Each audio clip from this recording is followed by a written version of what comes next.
the inventor, and their university, they face a critical choice. They have to get through the infamous Valley of Death, that really treacherous gap between a promising piece of research and a product that people will actually buy. And this, sadly, is where most great ideas just fizzle out. So in theory, there are two main ways to get across that valley. First, you've got vertical commercialization. This is the high-risk, high-reward path. You build a whole company around your invention, and you keep all the control and, hopefully, all the profit. The other option, horizontal commercialization. This is where you sell or license the rights to a bigger, more established company. It's definitely lower risk, but you also give up a lot of control and a big chunk of the potential cash. Most universities have a really formal process for this, and it's usually managed by a technology transfer office, or TTO. On paper, it looks super neat and tidy, right? The inventor discloses their discovery, the TTO checks it out, files for a patent, markets it to companies, and then some big company licenses it to make a product. It's supposed to be this clean, structured bridge from the lab to the market.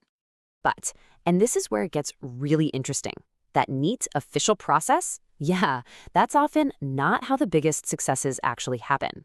The reality is usually a whole lot messier, a bit more chaotic, and it's driven by the sheer will of the inventor themselves. And this quote from a UK entrepreneur, man, it just perfectly captures what so many successful scientific founders feel. It's this deep frustration with the slow-moving university bureaucracy, and this powerful urge to just take matters into their own hands, to, just do it and build the company themselves. And look, this isn't just a few stories here and there. The data backs this up in a huge way.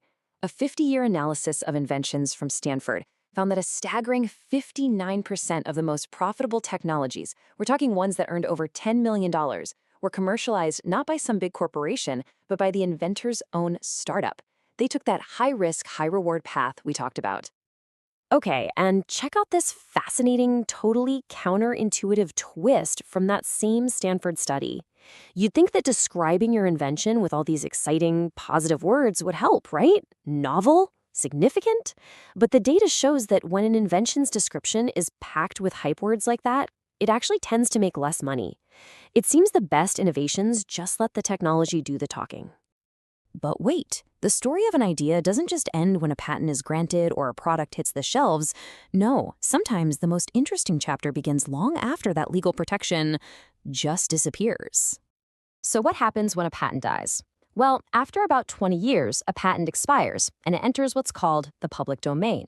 And what that means is the legal monopoly is over. The invention, which was once exclusively protected, is now available for anyone, and I mean anyone, to use,